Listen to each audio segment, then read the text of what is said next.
Welcome in, everyone. It is, in fact, a Monday night football evening that I am excited to share with you, Carla. I am David Gow, the boss, sitting next to Carla Dawson, the gloss. Carla, you excited for this one? Cowboys and Texans. The Tangle in Texas. Here we go. Battle of I-45. Of course, this game being played in Dallas in Jerry World, and we hope the stadium will hold together. Apparently, a piece of the roof just fell on the floor of the stadium. Thankfully, no one was hurt, but somebody, could have been hurt. Oh, yeah. It was a massive piece. And I guess they have not attempted to open the roof since October of 2022.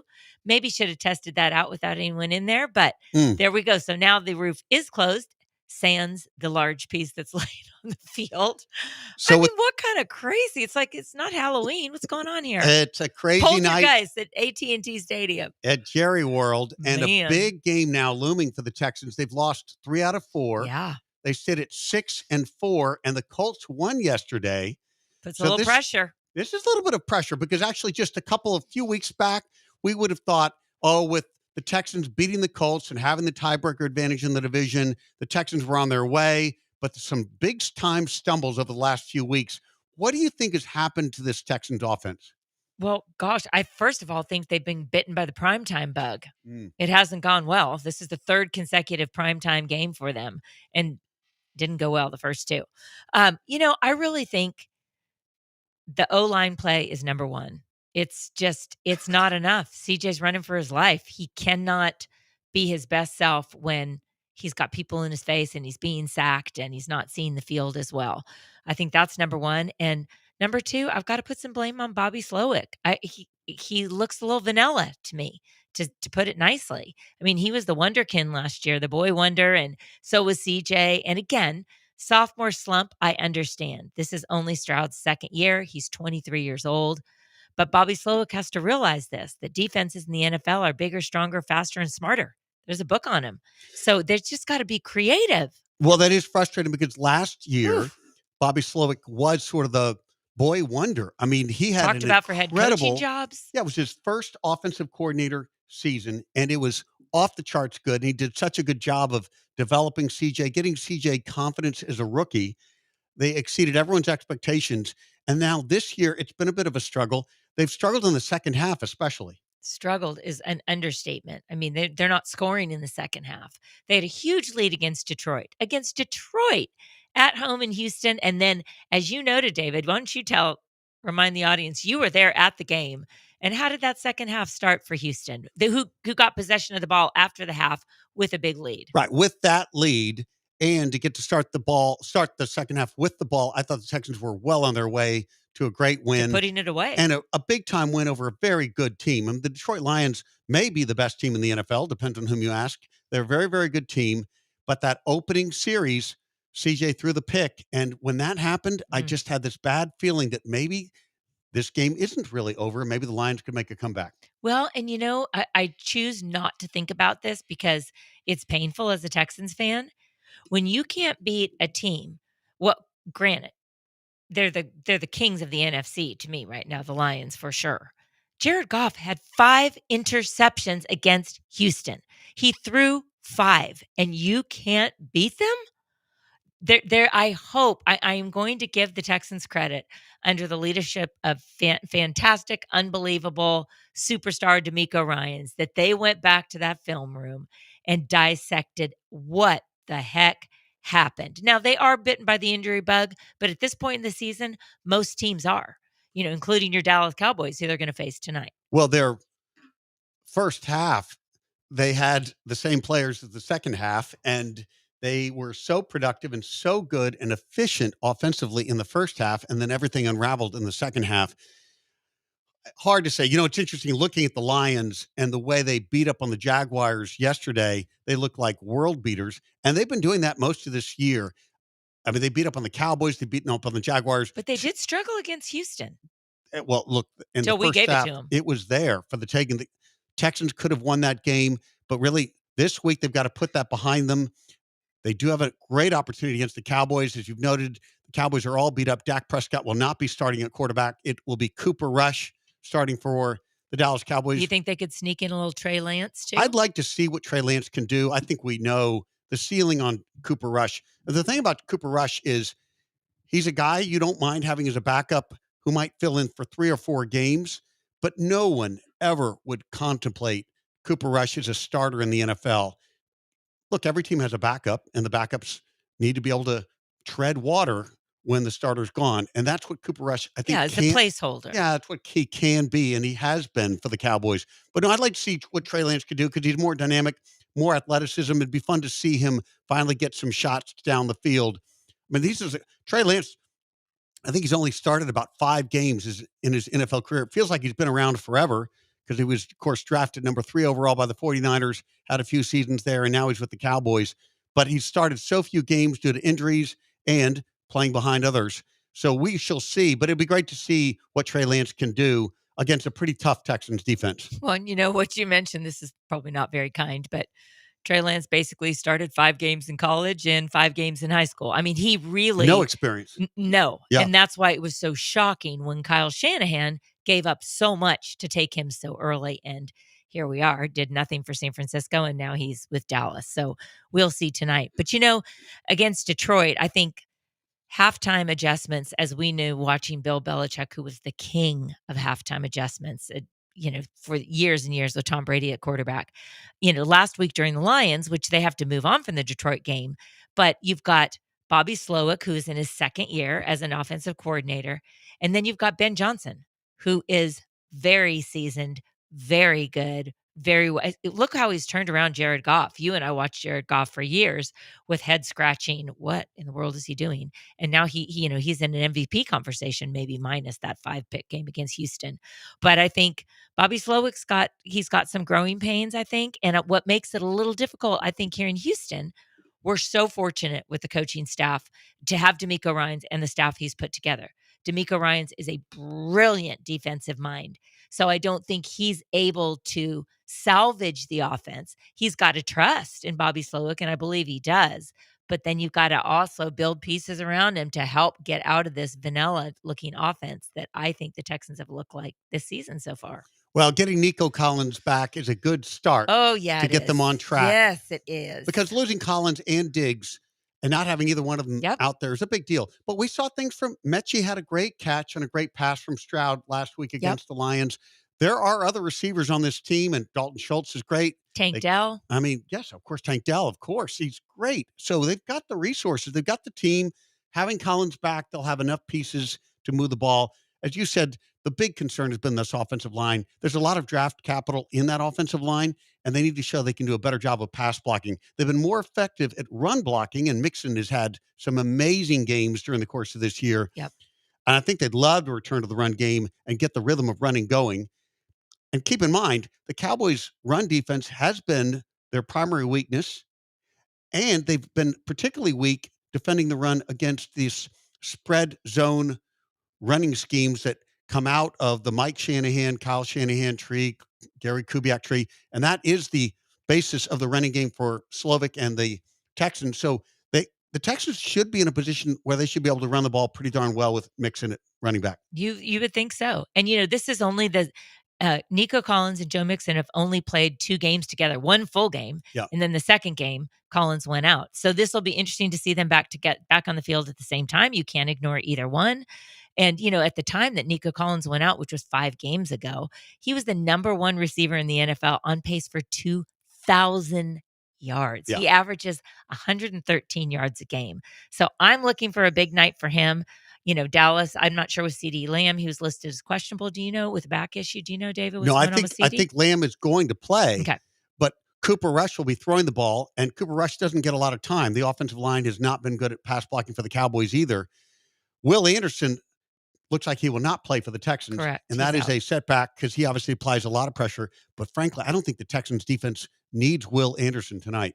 No, and Autry has filled in beautifully for Will Anderson. Yep. I mean, the Bills game is when Will Anderson just came alive. And so it's a bummer to not have that on the field. But Autry, next man up, has done really well. And I know Kamari Lassiter is going to be a questionable decision. It would be really nice to have him. I mean, our defense is great. I'm excited about it. I mean, they've got 18 takeaways. They're tied for 4th in the NFL right now and had, 5 takeaways versus Detroit. I mean, what? So I don't know. It's gonna be really interesting, and we've got some fun guests to break this down with us tonight. Well, too. we do have some great guests, and at the top of the list is the great Lance Zierlein, who will be joining us shortly. When we come back, wealth of knowledge. I want to ask him because, of course, he is an NFL draft expert. I would love to ask him about the draft capital the Texans have invested in this offensive line and why we're not getting more payout from those talented players in pass protection. So that will be up next. Lance Zierlein joining us here on ESPN Radio 97.5 and 92.5 FM.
You're listening to The Boss and The Gloss on ESPN 97.5 and 92.5. Presented by Tony's. Tony's Restaurant, the city's top fine dining experience. From the Veritex Community Bank Studios, here's David Gow. And Carla Dawson. You want to take that? And then just pass me the card.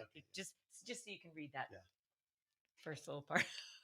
I got you. Yes. Welcome back, and we are the Boss and the Gloss on ESPN 97.5 and 92.5, and excited to tell you that joining us here on the show is Lance Zierlein. He is, of course, a co-host of The Bench, heard here locally each morning from 7 to 10, and more recently, Hall of Fame radio host, yes, Lance Zierlein. Lance, congrats on being in the Hall of Fame. Oh, thank you. It was it's a great honor after so many years doing radio, and of course, I owe a lot of I'm indebted to you and bringing me back here. It's been back here to Houston because, well, not to Houston, but the radio station I'm at now, because it's really it's been a very fun 7 years, and very happy to go into the Texas Radio Hall of Fame with my radio partner John Granado. A big time deal. I was so delighted to see it. It's very, huge. very deserving. Thank you. We need to get you an HOF hat. That's what we need to do. Yeah, that's next. You need to sport that proudly, for sure. I know. Maybe I'll make my own. I like it. All right, we want to talk a little Texans with you. Of course, they face the Cowboys tonight. And in our opening segment, we were lamenting that it just doesn't feel like the offensive line has done a good enough job of protecting C.J. Stroud, or maybe C.J.'s holding the ball a little bit longer, but many more sacks this year. They have a lot of draft capital in that offensive line. What are you seeing with the pass blocking and the scheme with which they're using to pass block? Well, I think one of the problems is that the NFL is a copycat league in many regards. They'll copy what works, and unfortunately for the Texans, they played 2 games back to back, one against the Minnesota Vikings and one against the Minnesota. Showed that if you jam up the defensive line, it would create some confusion for the Texans, even if you just showed simulated pressure. The very next game against the Packers was an even bigger concern because the Packers used a lot of what we call games up front, stunts, twists, a lot of showing pressure one side, bringing it from the other, looping linebackers over the top. They did a lot of complicated stuff that frankly the Texans offensive line did a poor job of recognizing and handling. Well, once you put that on tape, then the other teams see that, and they basically are given kind of a blueprint on how to attack you. And so I think not having, when you have Nico Collins out there, which they didn't, when he's out there, it's a little bit of a guardrail for you, because at any point you can just throw a little slant or make a quick throw or a stop route, something to that big wide receiver who can make the contested catches and or even hit you deep on play action. Unfortunately, you didn't have them, and I think teams kind of started teeing off on the Texans, and so that was a big concern. They made a change last week with Kenyon Green out for the year at left guard. They moved Juice Scruggs, their center, over to left guard. They moved Jarrett Patterson, who was a late round pick 2 years ago, into the center position. And it actually looked better last week. I thought the pass protection was better. It wasn't great. It still needs to get better, but it was at least improved last week. So, today's going to be an interesting game because Micah Parsons is one of the best in the league at attacking the quarterback, but he's going to be taking on Laramie Tunsil, who is a good individual talent. So I think the return of Nico Collins, as I mentioned, will really help in an ancillary way to force defenses to maybe play a little bit more basic for fear of giving up a big play to Nico. And we're going to have Nico and Joe Mixon on the same field together, which has only happened one full game and then part of another game this season, which would be nice. Lance, tell me this. What, aside from the line, what has happened in the second half in the last couple games, and how much of this is on Bobby Slowick? Like, to me, and you know way more, which is why I'm asking you, is his offensive play calling a little vanilla? These second halves have just been clunkers. Yeah, I think that when something's not working, if you're having success in the first half, teams will try to adjust and take some things away from you. And coaches will tell you it's about execution. And yes, it is about execution. But when you're not executing properly, it is the offensive coordinator's job to try and if protection's not good, it's your job to try to create opportunities through your play calling, which can be through your alignments, through pre-snap movement, through matchups that you try to isolate. And so that is the play caller's job to try to do that. Some of it, I think some of it has been C.J. Stroud simply hasn't been as good this year. There was a touchdown that he left on the field to Tank Dell that I think would have probably turned into an interception. I think it probably would have iced that game away against the Lions from a momentum standpoint. And that wasn't on Bobby Slowick. I mean, that was a wide open play. It was a good play call. That was on the quarterback. So there's been some blame to go around, but I do think that when you start to bog down as much as the Texans do, once they get to about the 40-yard line of the opponents, they're leaving way too many points on the field with just field goal attempts as opposed to touchdowns. Yeah. And then, as you mentioned, I mean, it really is about finding sometimes creative ways to get the ball in space or to get the ball into the hands of the best players. We are talking to Hall of Fame radio host Lance Zierlein. I love it. Just keep saying it. We're going to milk this because you earned it. Yes, I mean, we don't talk to Hall of Famers every day, so this is a big deal. So I did want to ask you, were you surprised that the Texans didn't do more at the trade deadline? I know it's hard to trade for offensive linemen, or you don't see much. Right. But yeah, there wasn't much activity at the trade deadline. No, however, honestly, I wasn't surprised. I can think the Texans kind of told you that Nick Caserio is not going to be a reactionary general manager. That's really not his personality. And D'Amico Ryans kind of hinted that they're always looking to get better, but he didn't seem like a guy who was going to be all that jazzed about making a move because, frankly, the move they needed to make was finding a better guard. And as you just mentioned, David, you alluded to it. Good guards aren't traded. They're not even available at trade deadline. You can get guys who can't play for other teams, if you want. I don't think the Texans really had any interest in just, taking a flyer on somebody and giving away a 6th or 7th round pick. So I wasn't that surprised. There were players at other positions that they could have, maybe taken a look at another receiver if they wanted to. But I do think that 2nd round pick that they gave up for Stephon Diggs, who's out for the year, I think they kind of loomed in the mind of Nick Caserio, who said, you know what, we'll wait for Nico Collins to get back.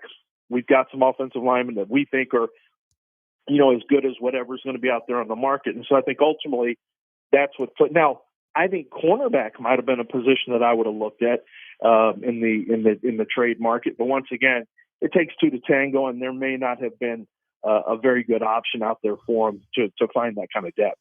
Yeah, of course, Lattimore went to the Commanders, and we'll Right. see, but he's been injured too, so that makes that a question mark. Yeah, and they gave up, I think, 3. They gave up a few picks for him, and that was something I think was going to be a no-go for the Texans. Yep. Which I agree. We're talking with Lance Erline. So, Lance, I want to ask you, it looks like Will Anderson will not play tonight. Mm-hmm. I don't know if they need him. I mean, Cooper Rush is going to be at quarterback. The Cowboys' offensive line has not blocked well. And Autry stepped in nicely for Will Anderson. Yes. How do you see Autry filling in, and how do you think that affects tonight's game plan defensively? Well, so I think the game plan defensively is they still, had plenty. Will Anderson didn't play last week, and they still pressured. They got plenty of pressure against a pretty good offensive line on Jared Goff last week. So, the Cowboys have had a lot of ups and downs with their offensive line this year. Too many downs, frankly. And so I don't think it really changes anything. I think it's just about, Hunter getting downhill, Autry utilizing him by moving him around. And then one of the things, it wouldn't surprise me if the Texans really heated Cooper Rush up with a little bit more blitz, a few more blitz packages than normal. So it could be where the Texans just basically say, look, we're going to blitz you. We're going to play man-to-man, and we're going to stick Stingley on CeeDee Lamb and see if you have the arm to beat us, because I don't think he does. He's a very smart quarterback, so you don't want to give him a whole lot of time to try to pick and poke at you, because he did a pretty good job of that a couple of years ago when he needed to, and he stepped in. I think he was 3-1 for Dak Prescott, but boy, he really looked bad last week.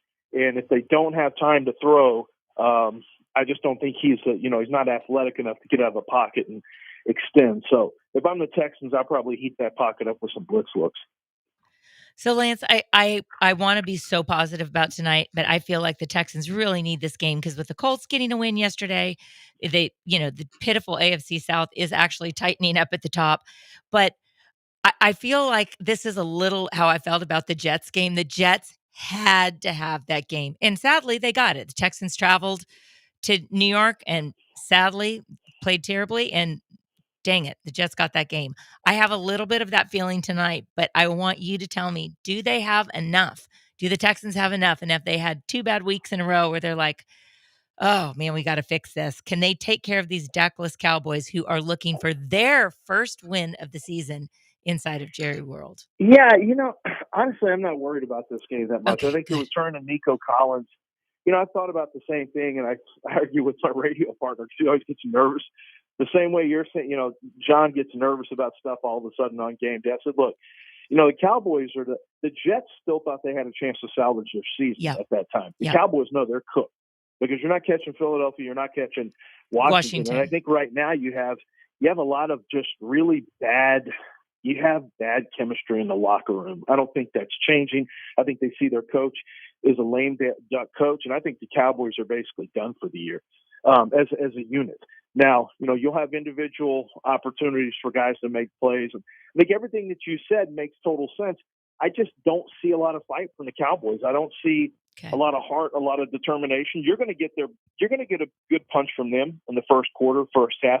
But I think the way you take, you take the fight out of them is get Joe Mixon going, and then get Nico Collins involved early. But I think we're going to see the Texans offense. I think the concerns about play calling and C.J. Stroud, and I think all of that kind of goes away tonight. I'm expecting a good, strong game, capable game from the offense. I think the return of Nico Collins is going to net 70 to 80 receiving yards, and I think the Texans look to get back on track tonight. Okay, I love that, because CJ's completion percentage without Nico is 56%, last in the NFL. So glad Nico's back.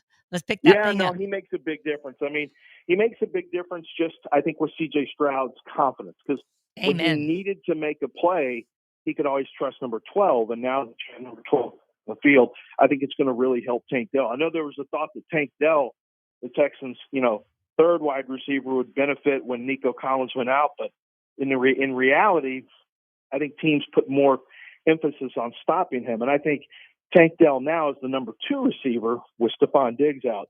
I think this is the same spot he was in last year with Nico Collins, where he really shined for those 7 games. So I think Tank Dell is going to benefit a lot from having Nico Collins back. Okay, I love it. You heard it here from Lance Zierlein. Lance, thanks so much for joining us, and everyone can hear him tomorrow morning, of course, on the bench with John Granato, and they will unpack the game. Lance, thanks again for coming on. And deck the Hall of Fame. Much. Thanks, I appreciate it. Thanks, guys. All right, when we come back, we're going to get a chance to visit with Calvin Watkins. He is, of course, a columnist for the Dallas Morning News, and we'll ask him all about the opposition tonight, the Dallas Cowboys. Calvin Watkins up next here on ESPN Radio.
You're listening to The Boss and the Gloss. On ESPN 97.5 and 92.5. Presented by Tony's. Tony's Restaurant, the city's top fine dining experience. From the Veritex Community Bank Studios, here's David Gow. And Carla Dawson. Welcome back, and it is great to have joining us here on the show Calvin Watkins, the longstanding columnist for the Dallas Morning News. Calvin, welcome to the show. You're on with David and Carla. What's going on? You guys hear me? We hear you just great. Good. Well, you know what? I mean, we just want to make sure you didn't get hit by the roof tonight. Yeah, that's the question. I know. I just wanted to make sure. I didn't know anything was happening over at my end, so kind of messed up communication. So I'm worried about you guys. So we're good.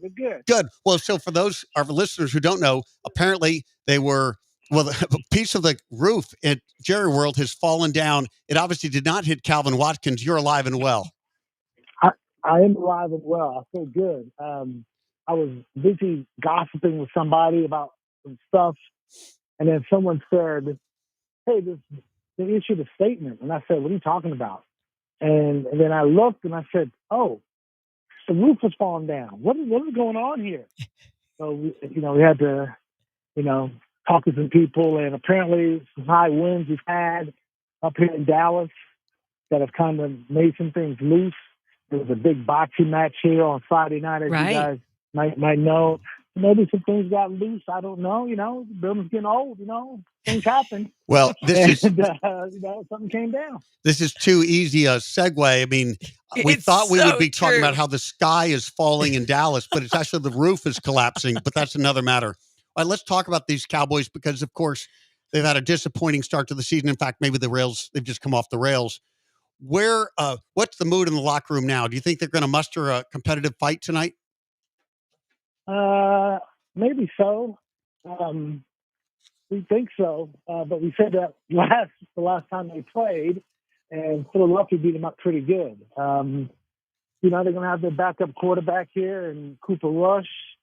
They got some missing pieces on defense and that kind of thing. So Mike McCarthy is confident that his group can make a push here, but I don't know. It's going to be a tough one.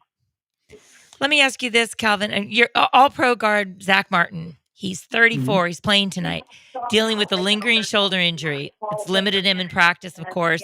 And it just seems like he has not been himself this season. Is it his health, his age? I mean, real talk. Are we near the end for this future Hall of Famer in Zach Martin? I think we are near the end.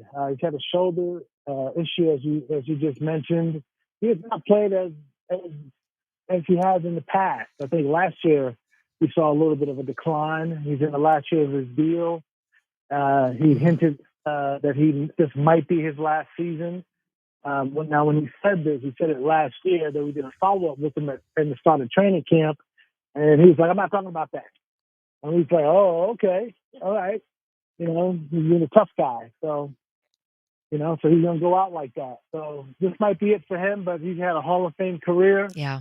It's always tough. You guys know this when you guys have talked about legendary players in Houston. At the end, it's never pretty. No. It just never is. And it doesn't diminish the type of player or person you were. It's just that when it's your time to finish playing, as I said, it's never pretty. It might be ugly at times. I remember in the opener against Cleveland, Zach got pushed down by Myles Garrett and gave up a sack. And I saw him after the game, and I said, man, that was crazy. The guy just pushed you. He goes, yeah, it's just one of those things. Well, he's given up 5 sacks this season, which is the most he's ever given up. So when you see numbers like that, it's probably time to call it a career. We are talking to Calvin Watkins, the columnist for the Dallas Morning News. Yeah, I can't really remember Zach Martin just getting pushed back like he was on that play. That was a very notable thing. So one thing we know, that Father Time always wins. Unfortunately. I wanted to ask you, Calvin, about a new fresh face on the Cowboys, Jonathan Mingo. Of course, the Cowboys gave up a 4th-round pick, just acquired him from the Panthers. He's a physical specimen the Cowboys have always liked. What did the Cowboys see in him? Why have they traded for him, and what do you see him doing tonight? What did you think about Mingo? He's a big receiver. There's somebody they liked when he came out of college at Ole Miss. He has not had a lot of production in the 2 years that he's in Carolina, and I think part of it is you have a rookie quarterback, and obviously down there in Carolina they had different offensive coordinators and stuff of that nature. But McCarthy likes him. He's a smart guy. He's understanding the offense, which is half the battle. So we'll see what he could do.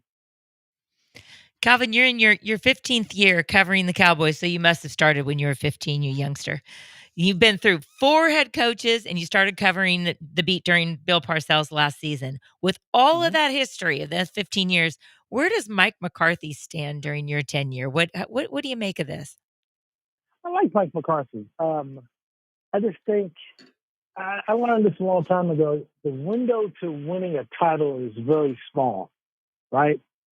So that first year, 2020, was a disaster. I think it was tough for everybody, the pandemic year, right? Sure. And then the next 3 years, they won 12 games in each of those years. And the last year is probably their best chance to kind of get it going, to kind of make a deep playoff run.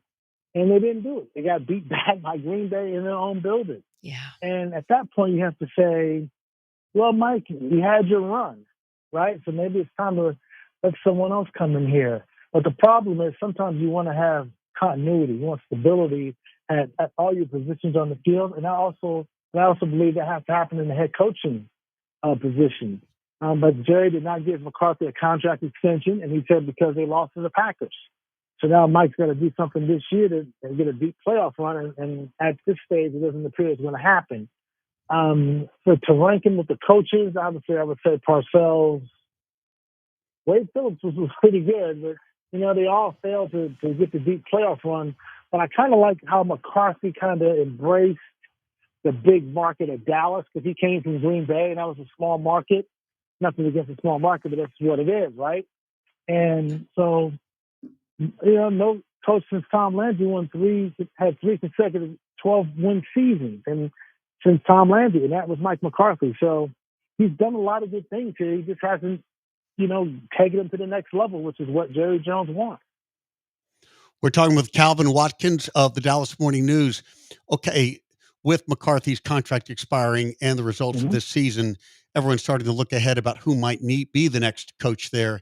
Bill Belichick's name keeps coming up. Of course, everybody says, but how can Bill Belichick work with Jerry Jones? Would that work out? Could they do this? But Parcells came through and it worked out okay. I think they got along pretty well. Do you see a scenario where Bill Belichick is the head coach of the Dallas Cowboys next year? It's kind of hard for me to believe that, because Bill wants a lot of power. And that's why he's not the coach of the Atlanta Falcons. He was in Atlanta interviewing, and he wanted a lot of power. And Arthur Blank, who's the owner of the Falcons, is like, well, we got, some layers here. I got a general manager. I got a president of football operations. I got a lot of different things here. And, and Bill is used to having complete control like he had in New England. So unless Bill changes off on that, I can't see it working here. Plus, some of the coaches that Belichick brings in, Matt Patricia, good grief, oh my gosh. Some of these coaches. Josh McDaniels, God forbid, right? Yeah, Josh McDaniels, God forbid is right. But no, he's a disaster as a head coach, but he's a pretty good offensive play caller. So, Bill is loyal to his guys, right? And, when we say it's past your prime for players, I think it's that way for coaches too. And it doesn't mean that they don't know the game. They do, but some of their methods are just outdated. And I think that's what it is with Bill Belichick. Now you don't see Jerry hiring him here. Do you think Bill Belichick will be a head coach next year anywhere in the NFL then? I'm sure he will be, because there's some desperate teams. You look at Chicago, you look at Jacksonville, you look at, Las Vegas, they just hired Antonio Pierce, but they're having some issues there. Some of the Jets, they're going to need a coach, but I think Bill said I'll never coach the Jets in my life. Right. So, give a guy $20 million, what he could do. I saw Mike Tyson got $20 million, and he came out of the hospital bed, and his ass, and he got in the ring, so he gives the Belichick $20 million.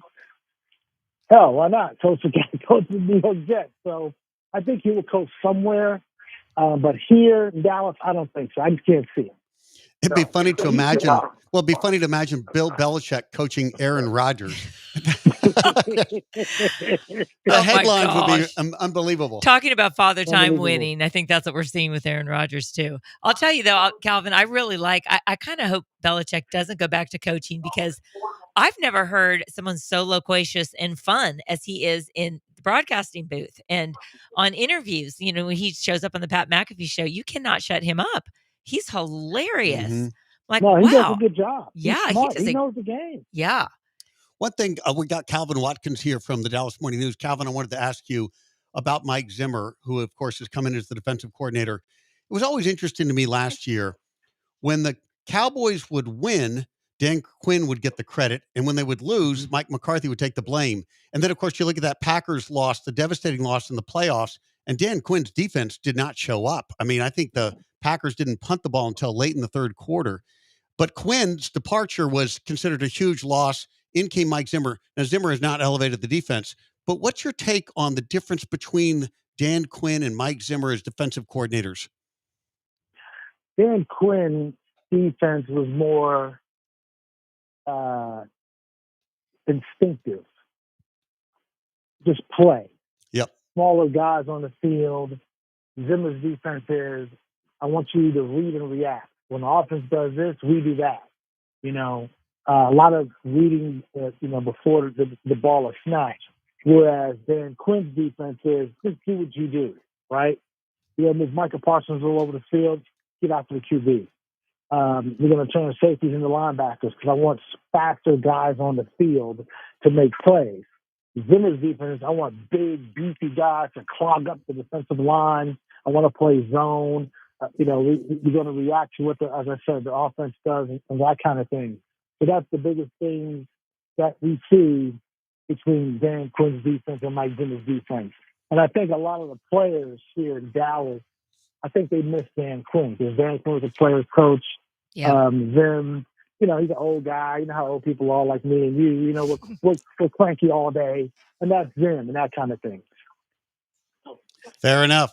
All right, this is Calvin Watkins. Calvin, thanks so much for joining us. You're on site there in Jerry World. Stay out of the falling debris from the roof, okay? We want to talk to you again, Calvin. You got to stay healthy. We got to stay healthy. I'm inside right now. Hopefully a light bulb won't fall on my shoulder. Yes. All right, hang in there. Put out a strong umbrella above your head. Anybody, fax me a form of workers' compensation so I can fill it out just in case. Great stuff. Calvin Watkins, thanks so much for joining us. Thanks, guys. Take care. All right, when we come back, we'll have our closing segment, and we will give you a prediction on who will win tonight. Both Carl and I will before we leave the show. That up next here on ESPN Radio.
This is The Boss And the Gloss. on ESPN 97.5 and 92.5. Presented by Tony's. Tony's Restaurant, the city's top fine dining experience. From the Veritex Community Bank Studios, here's David Gow. And Carla Dawson.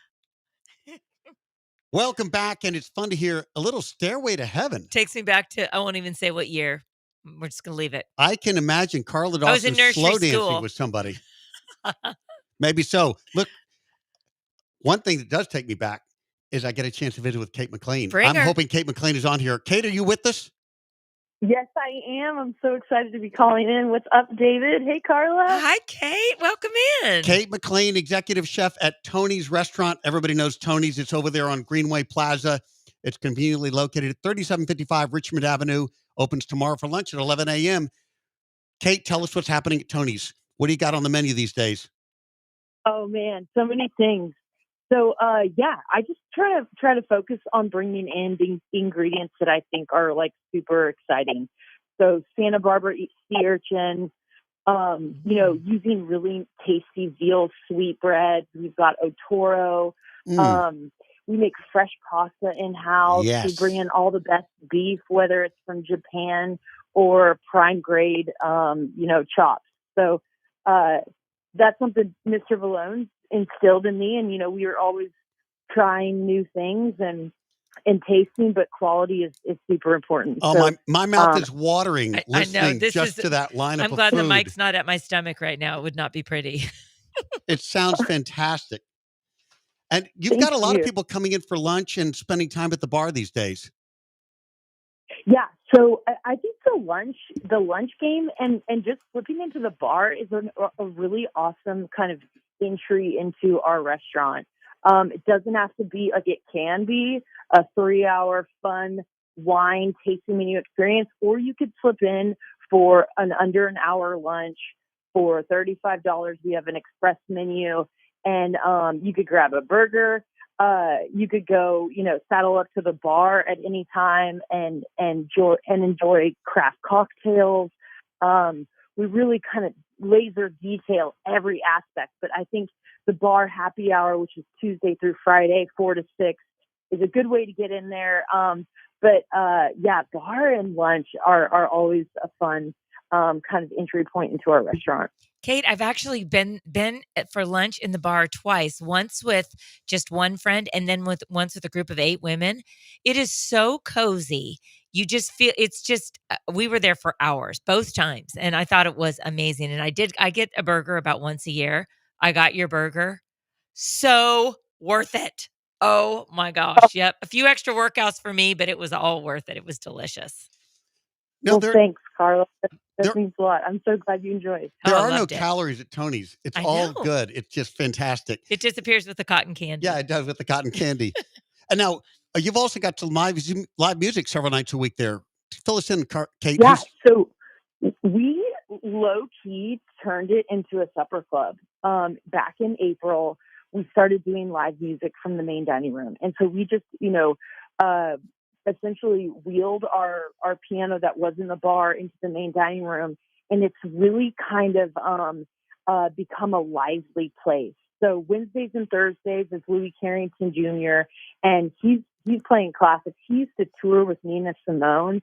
He's amazing. He's been with us for, I think, 15 years, longer than I've been there. So it's an honor to continue to work with him. And then on Fridays, Saturdays is Miguel de la Barca Jr., and he's amazing. I mean, he can hit Bocelli notes, and he can whip out the Tom Jones as well.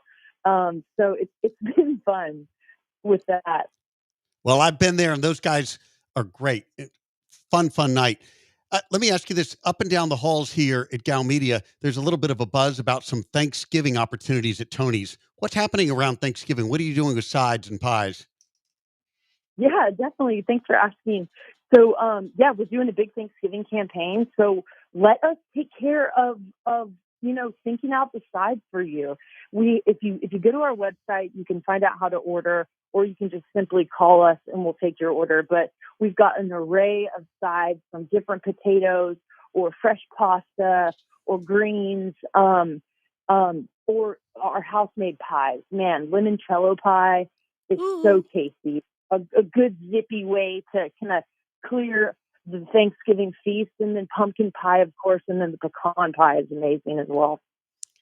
Man, we are ready. Yep. I know where we need to go, David. Thanksgiving ASAP. around the corner. You can go to tonyshouston.com, and learn more about it. Kate, thank you so much for joining us. Yeah, thank you. It's nice to talk to you. We'll have you back next time. See you soon, Kate. Okay. Thanks, Carla. That is Thanks, Kate David. McLean, Bye. of course, the executive chef at Tony's, the finest dining experience yes. in the city of Houston. Okay, we are hoping for a fine football experience up in Dallas tonight, where the Texans, of course, are facing the Cowboys. They get Nico Collins back. CJ is ready to go. You're pretty calm about this one. I mean, I feel a little bit of unease, but I'm a little uneasy. I'm I've feeling been burned the past 2 weeks. I feel a little raw. Well, it was interesting. Earlier in the show, we had Lance Erline on. He told you to be calm. He said he it was going to did. work out just fine. And Lance usually has a good read on how things will work out. Then we heard from Calvin Watkins, of course, of the Dallas Morning News. And he was wondering, or I asked him, and he wasn't really authoritatively saying affirmatively whether the Texans or whether the Cowboys locker room is right. I mean, he was. Yeah, he didn't sound fired up No, about that. I mean, the Texans at and the all. Cowboys locker room dealing with all the injuries and all the turmoil and all the noise that is and comes with the Dallas Cowboys, I would definitely argue that the Texans are set up for a big win tonight, but we shall see. We shall see. We shall see. How are you feeling? No, I think You it's seem pretty neutral. Vegas right now has the Texans favored by 7, which is a pretty robust number, given that it's on the road. I mean, if you always think the home team gets, and it's a rivalry game, 3 points to it. There is a little bit of a rivalry. You know, it's interesting. These two teams, they haven't played that often. No, so this is going to be their 7th game tonight, and because the Texans were started in 2002, so there's that 22 years ago. But the inaugural game for the Houston Texans franchise was 22 years ago in Reliant Stadium, a 1910 victory over your Dallas Cowboys. Well, that was an amazing start. It was so funny because, of course, and Dallas owned us after that. Yeah, Dallas had been a big marquee franchise. Here came this upstart expansion team with the Texans, and then on opening game, the Texans got the big win. Now, unfortunately, for the rest of the year, I don't know if the Texans even won another game. It was a tough year, but they had that great start to the franchise, beating the iconic Cowboys at the time in the opening game. But no, they haven't played that often, and much of that is just due to the divisions and the matchups. But, and it's supposed to be every 4 years that they see each other. But when the NFL added a 17th game in 2021, this bumped it up. So they're seeing each other like every 2 or so years now. So they'll see each other more. But I wonder too, David, you've been in Houston much longer. Well, you grew up in Houston, and I'm not from here. But I wonder if the fact that Houston had the Oilers for so long, and then there was a 5-year dead period. Yep. We didn't have anybody. And Dallas was the only team. I mean, they are the kings of the NFL. They are America's team. Everybody knows that. And everybody hates the Cowboys except Cowboys fans. So they have a following like nobody's ever seen. Love them, hate them. They do. But do you think the rivalry is a little more heated up because they were alone at the top for 5 years in the state of Texas, which is a major football state, and now all of a sudden, here come the Texans?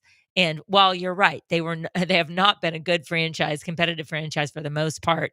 They did get their first victory, which will always be in the books, against Dallas, including the fastest score ever for a franchise expansion team. They scored in their first possession. But anyway, do you think the fact that now the Texans are back, and they've been back, but now they're fighting for, the tangle of Texas, the dominance of I-45. Yeah, to me, the rivalry was so much better when it was the Oilers and the Cowboys. Okay. They just haven't been that many meaningful games between the Texans and the Cowboys. The Texans have either been really bad, or this year the Cowboys are really bad. But what really is exciting is when you've got two teams at the peak of their powers in a very meaningful game. We're not going to see that tonight. The Cowboys should lose. They're probably going to lose by a lot, and they're on their way to getting a good draft pick.